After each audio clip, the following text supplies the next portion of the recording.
This is a challenging and solemn time in the life of our nation and world. A remorseless, invisible enemy threatens the elderly and vulnerable among us, a disease that can quickly take breath and life. Medical professionals are risking their own health for the health of others, and we're deeply grateful.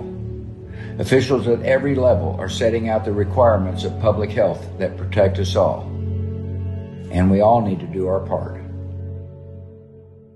The disease also threatens broader damage, harm to our sense of safety, security, and community.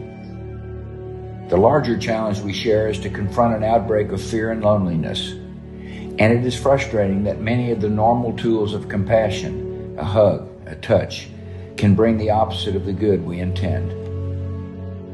In this case, we serve our neighbor by separating from them. We cannot allow physical separation to become emotional isolation.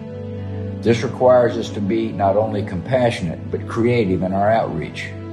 And people across the nation are using the tools of technology in the cause of solidarity. In this time of testing, we need to remember a few things. First, let us remember we have faced times of testing before. Following 9/11, I saw a great nation rise as one to honor the brave, to grieve with the grieving, and to embrace unavoidable new duties. And I have no doubt, none at all, that this spirit of service and sacrifice is alive and well in America.